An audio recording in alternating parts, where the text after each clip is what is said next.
Good afternoon. What I'm going to talk about today is transparency and how we deal with that, and PNG.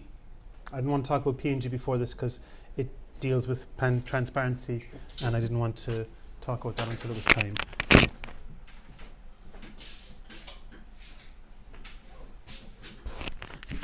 So it's a bit of a mixed bag, but we'll get through those two things anyway today. We'll see in PNG today, and in more things that we look at, that the same sort of themes in terms of the algorithms, or in terms of the way things are done, will keep coming up again and again. You know, there may be variations and stuff, but in terms of sending data from A to B efficiently, there are only so many ways to skin a cat, and before long we start to see, you know, some of the same things happening over and over again. But first we're going to look at transparency. So there will be times when you need, you want some transparency. So if you have, say, a rectangular image on a web page, if you've got a rectangle, that's fair enough. If it's not rectangular, let's say you've got, you know, something in a circle, or this kind of stamp thing here is probably an extreme case of non-rectangular images. What you can do is, if you say the image is on a white page, the background of the page is white, you can have the thing you want to display on a white background, and then no one will notice. So that's what we do a lot of the time. That's what web designers do a lot of the time. However, if you look at this background here, it's textured. So if we were to put this stamp image onto a background that was going to fit perfectly onto the page, we'd need to know exactly where it was going to go. Now, as you know from designing web pages, a lot of the time that's just not going to happen. You can't say this is exactly going to line up here. So this is where transparencies can come in handy. Also, in Photoshop, the way Photoshop works, we'll see in a second, it's got layers, and you can see through from one layer to the next, and you need transparency for that. And you need transparency if you're going to put something, basically, wherever you're going to put something onto an image, put a piece of one image onto another image and make it look like it belongs there. We call that compositing. You know, so you see it in videos where someone, you know, like the weather guy stuck in front of the weather map. If you're standing there, if you were in the studio, you wouldn't see the weather map. You just see him on a screen, a blank screen, and they put the weather on behind him. So you need transparency in situations like that. So you can see how to do this up here. I'm using a new way to display the slides today, and it doesn't give me a cursor. I'm sure there's an option somewhere for the cursor, but I won't go rooting around for it now. But if we look in around the edges of that stamp thing there, you know, that would be very difficult to do without transparency.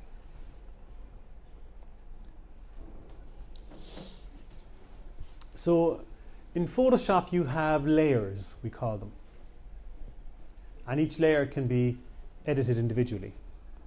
And then so you'd save that, then you can save that as a Photoshop file, a PSD format. It's typically very big, because not only have we got the RGB, you know, for each layer. If you've got 10 layers, that's multiplied by 10.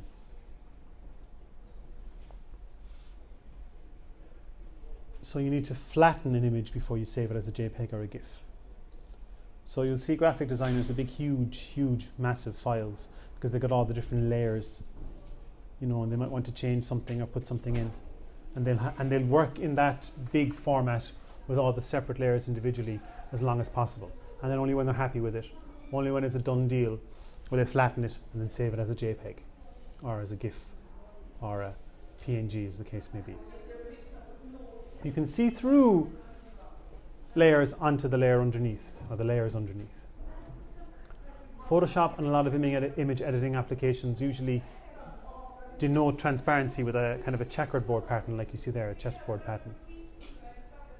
So that you can see around that tile thing there, those pixels are transparent, and around that thing there on the bottom left, that's transparent. So if you want to put someone on a background, for example, this is me many cheeseburgers ago. Although I wish I had cooler glasses back then, but anyway. So here we have, text on one layer, me on another layer, and then the l'Arc de Triomphe on the back. Okay, and it's like painting on layers of planes of glass. In fact, some animation techniques, you can paint backgrounds on layers of glass and see through them, and it's quite clever, or sheets of plastic. So it's like painting on layers of glass, and where there's no paint, you can see through onto the layer underneath. Okay, so get the idea? So you need to represent that transparency then in some way. And then you can see the layers here again. This is another example of the same thing. So you may get to use layers in Photoshop if you're experimenting and messing around and stuff. And so, like I said, the transparency then is represented visually with this chessboard pattern. So if you see a chessboard pattern like that in some image editing application, it's probably talking about transparency. Now, we saw that GIF supports transparency. But in GIF you get to pick one color that's completely transparent. And you can do that in the Save for the Web option. So you can actually take some color from the palette and you can say make that color transparent. You can do it with a few colors actually, but they all end up being just one transparent color. So you could take a particular shade of blue and say I want that to be transparent. And that's handy enough, but it's fairly limited. It's a bit limited as well in what it can do, because we might want partial transparency. So if you look around the edge of the pen here, basically there's bits of the pen, and then the bits that aren't the pen are completely invisible. Now it turns out though it's actually more going on than that, and the same with the keys. There's actually a shadow effect underneath it. And that shadow effect has to fade off gently, and it interacts with the background. So the pixels just to the right of the pen there, where the shadow is, if this was on a blue background, those pixels would be appearing as, slightly darker blue for the shadow effect. Here they're on this kind of beigey brown background, so they're a darker brown. So to achieve that, you need more than just visible or invisible. So these dark pixels here are maybe 50-50. They're half visible, half invisible. So they interact with the layer underneath and make it appear darker and give the effect of the shadow. More obviously, we have these sort of visa type things here and this swoosh. You can see that they're all interacting with the color underneath. So this faded red circle here is interacting with the brown underneath. Now I think that I should have copied this slide and put it on a blue background, and you could see that the red then would interact with the blue background. So these red pixels here are pure red, but these pixels here are sort of red but half invisible, or maybe 40% visible.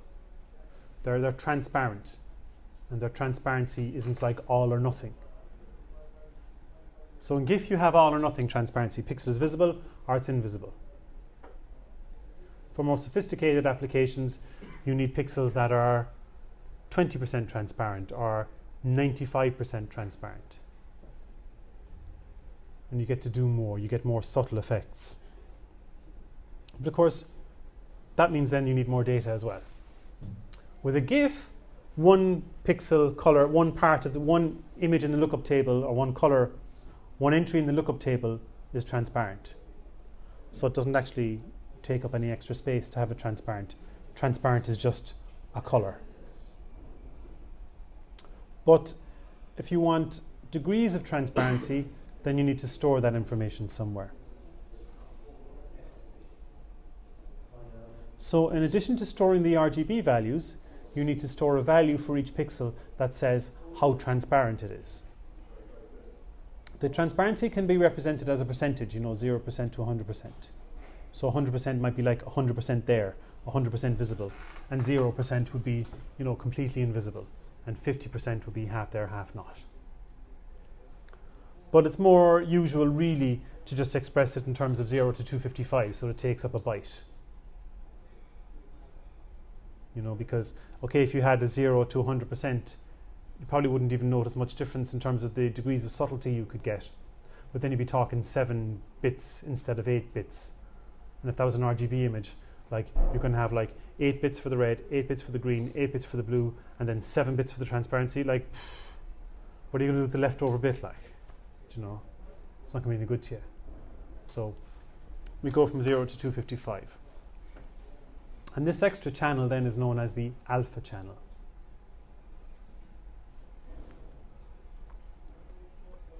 So we sometimes talk about RGBA, red, green, blue, alpha.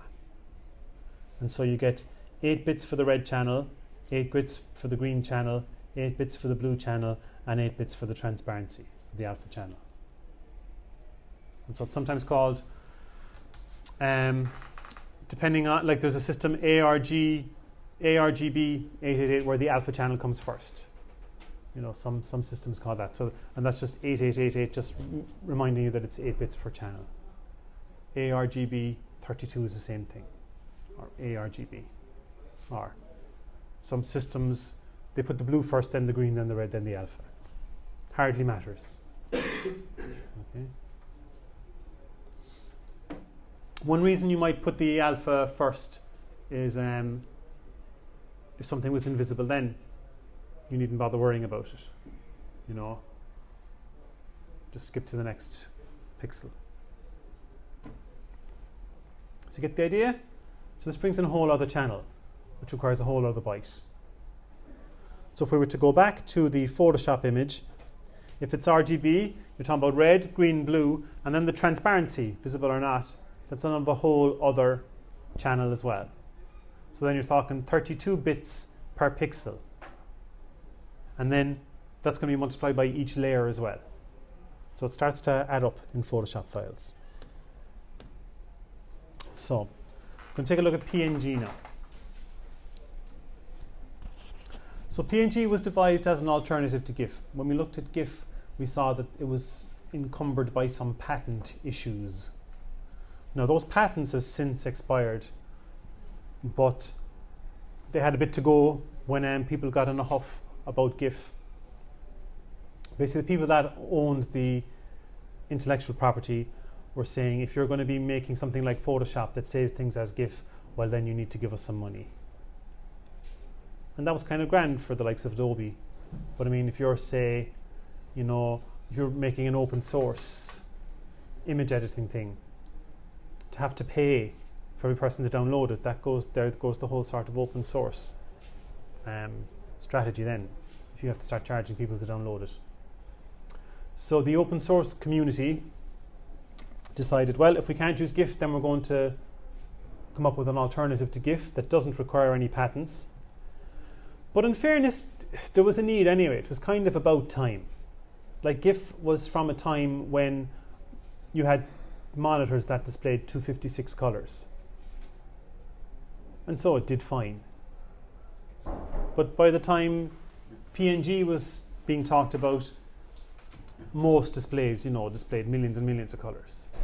And so being only to display an image in 256 was a bit of an issue anyway. So they came up with PNG, which stands for Portable Network Graphic, or that is sometimes recursive name for it as well, PNG. PNG's not GIF, you know,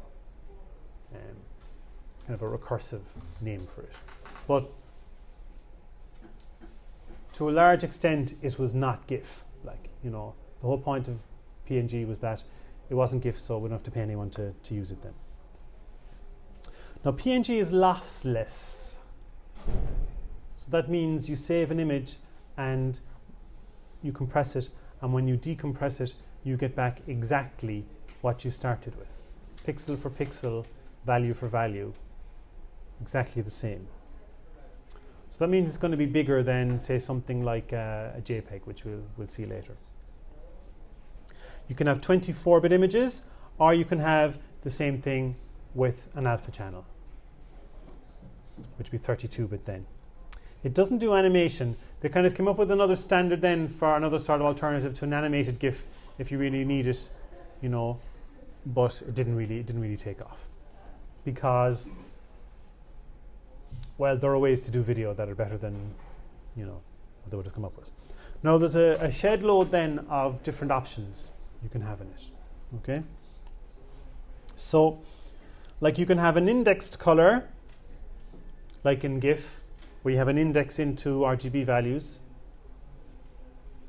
with just one channel, which makes sense. I mean, you know. Now that can be 1-bit, 2-bit, 4-bit, or 8-bit. So if it was 8-bit, you'd be talking something like, you know, 256 colors, just like a GIF. Unlike a GIF where you could have basically as few colors, as many or as little colors as you like, as long as it was under 256. PNG only came in 4 varieties: 1-bit, 2-bit, 4-bit, and 8-bit. Okay. You could have a grayscale image, which, like an index color, as we know, you have an index, you have a table that has values that are indexes into the RGB values, and then you only get so many RGB values. And the index, the actual value on the pixel, bears no relationship to the RGB values as such. It's paint by numbers. With the grayscale image then, you're talking about just representing things where 0 is black and 255 is white, you know, and the pixels represent the brightness, the pixel values. So there's a relationship between the value that's stored for the pixel and the physical properties of the color of the pixel. So you could have 1-bit, which wasn't a whole lot of use, but for, you know, fax type images. You have 2 bits, 4 bits, 8 bits, which have given you the equivalent of, you know, a GIF, a grayscale GIF. And you could even go to 16 bits, which would give you many, many, many, many shades of grey. Probably way more than you need, really. But it is worth recalling that human vision is more sensitive to the lightness and darkness of something than it is to the color. So you could possibly foresee a scenario where 8 bits mightn't be enough and you want the 16. But I think 16 was probably overkill. Now you can have a grayscale image then with an alpha channel, so you get transparency, and that comes in 8 bits per channel and 16 bits per channel. Now I think 16 degrees of 16 bits for the transparency is definitely overkill. I mean, you know, 32,000 kinds of invisible, you know, is probably too much. So that then would give you 16 bits per pixel or 32 bits per pixel. So that's what's going on here. Then you can have true color, which we just know is RGB. And so they'll give you, you could have 8 bits per channel, so like RGB as we know it, or you could go 16 bits. So 16 bits for the red, 16 bits for the green, and 16 bits for the blue. So that's, you know, gazillions of different colors. Again, probably overkill. But if you're going to make up a new standard, you might as well future-proof it. And then you can have the same again with or without the alpha channel. In all of the modes, like the alpha channel has to take up the same number, all the channels have to take up the same number of bits. Like you could imagine a scenario where you'd want the, you might want the 16 bits for the red, 16 bits for the green, 16 bits for the blue, but you might only want 128 degrees of invisibility and transparency, which would only require 7 bits. But you can't do that. It has to be the same for each channel. So depending on the modes and the different options you choose, then you need a different number of bits per pixel. The most expensive being 64 bits per pixel.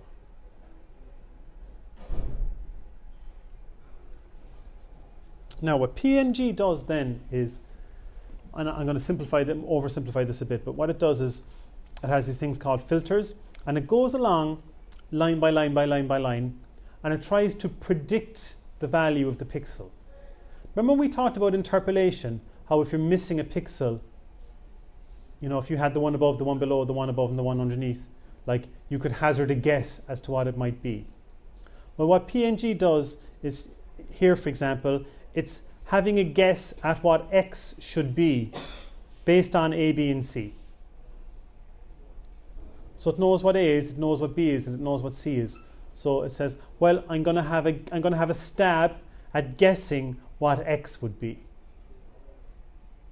And you can imagine how, you know, I mean, most images, like, the pixels aren't random. Do you mean if you have a picture of my hand, you know, I mean, the color of this pixel is probably not going to be a million miles away from this one, this one, and this one. So it's a reasonable thing to try and do. So what the filter does is it has a stab at guessing what the value would be, and then it subtracts the guess from the actual value, and then all it does is it codes the difference.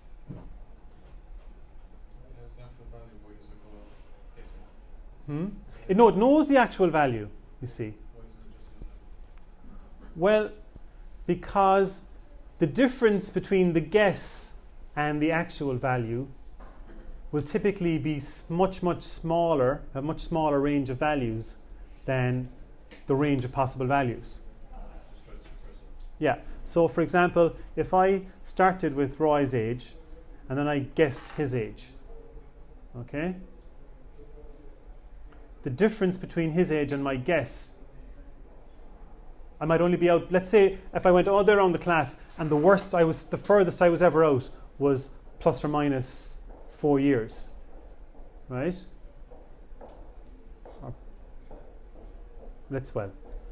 So let's say plus or minus 3 years. If I was out plus or minus 3 years, right, that would only need then 3 bits to represent each person's age. Whereas the actual values of the ages might range from 17 to 27. So I'd need more bits per person for that. Whereas if I can guess if I have an algorithm that guesses and the receiver has the same algorithm for guessing, well then we can just code the difference between the guess and the real value. It's not that it doesn't have the real value, but the range, the difference between the guesses and the actual values will typically be smaller than the full range of values. So it's a bit like when we saw how we were coding the difference, you know, in the temperature and the wave, how we took yesterday's temperature and coded the difference between today and the one the day before, or the way audio works. You take the previous sample and you just code the difference between the current sample and the one before it. And that typically the difference tends to be small. So it's a form of difference coding, which we've seen before and we'll actually see again, you know. So the difference between samples. In this case, it's having a guess, but it's based on the fact that you can sort of give it a lash and be not far off. So it says the guess and it says the difference between the guess and the actual what X is? No. Well, let's say, for example, okay, all of these values, right, were pure black. 0, 0, 0, 0, 0, 0, and then A was 0, 0, right? So if I'm the transmitter, the guessing algorithm would suggest that should be 0, 0, 0, 0, sorry, should be 0, 0, 0 for black, okay? Now let's say you're the receiver, and you've also received C, B, D, and A, right? And you're saying, okay, so the guessing algorithm should give us 0, right?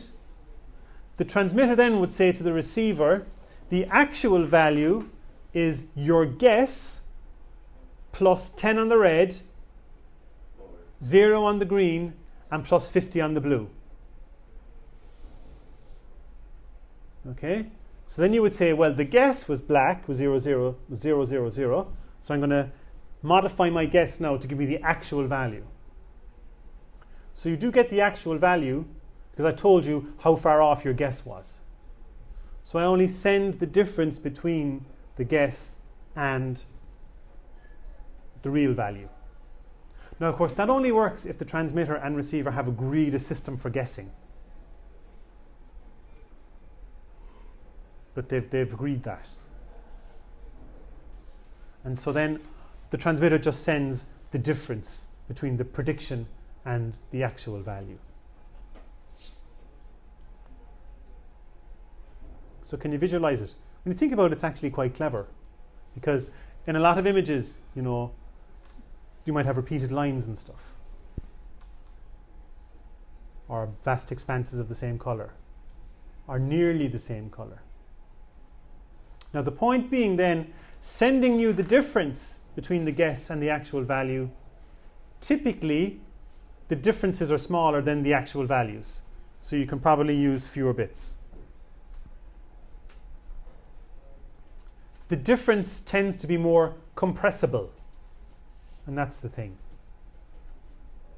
You can see how a lot of times, you know, if this was, you know, blue, blue, blue, blue, blue, blue, blue, and the next line was blue, blue, blue, blue, blue, and they're all the same shade of blue.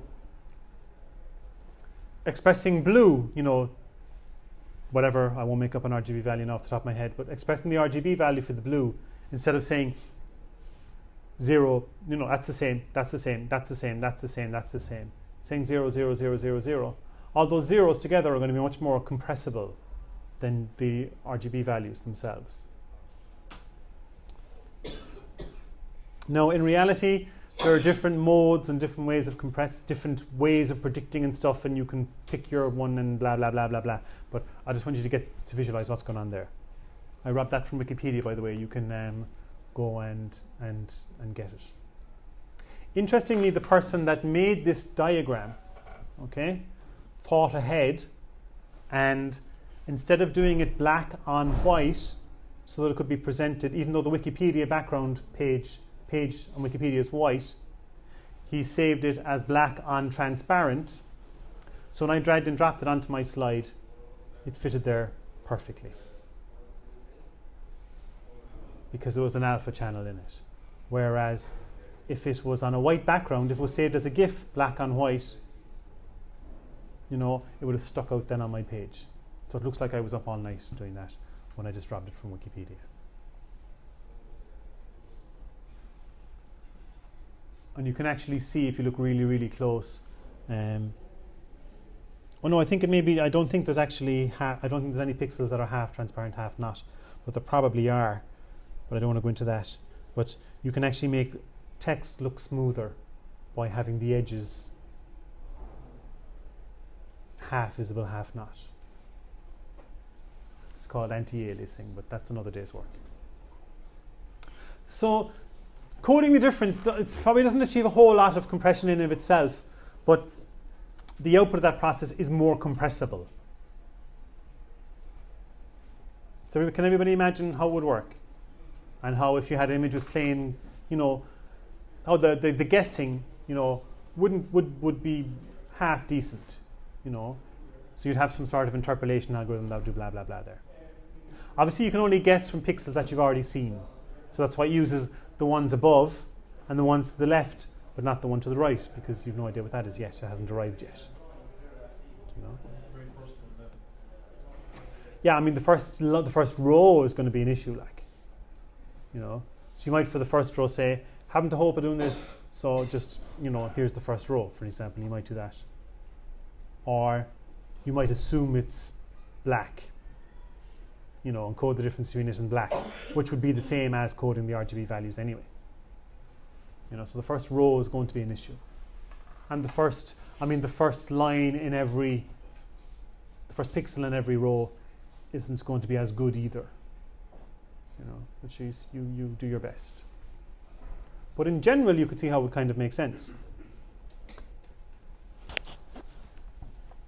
Now, so deflate then is an algorithm that gets applied to that data then. And deflate is an implementation of Lempel-Ziv's work, but you notice the Welch is missing there. Like Welch got a patent for Lempel-Ziv Welch. Okay? He patented his improvement or his implementation of Lempel-Ziv. Whereas deflate uses, the gist of that and a bit of Huffman coding, but it doesn't have any patent issues going with it. Deflate does something that's not a million miles from things we've seen before as well. So what it does is it recognizes repeated patterns. So remember in Lempel-Ziv Welch, if you said the same sequence of letters that was repeated would get detected by the algorithm, and you just reuse what you had before. Well, deflate does something similar. It recognizes repeated sequences of bytes. Now, it doesn't actually work on pixel values. You must remember this is working now on the differences between the guess and the actual value. And that's being expressed in some form in bytes. And it doesn't really deal with, it's not thinking in 2 dimensions. It's just a bunch of bytes coming in, and then it's sending them out, and it's trying to compress as it goes. And what the algorithm is able to do is it's able to recognize repeated sequences. So it tells the decoder then to, actually the bit that's coming up next, you already have that. It's so far back, and it's yay long. So if I was calling out a seemingly random sequence of letters, and you were taking them down, and then there was a sequence coming up that I knew was a repetition of what was there before, I might say, okay, go back 20 letters, and then copy and paste 10 letters forward. And that's the next 10 letters. So it says how far back it is and how long it is. Get the idea? So this sequence here, you'd say go back 14 and then copy 8.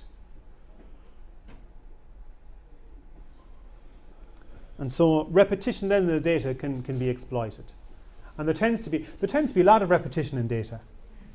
So zip files use something like this as well. If you take, if I was to give you a program, for example, written in C or something, lots of things would be repeated. Lots of sequences of characters would be repeated.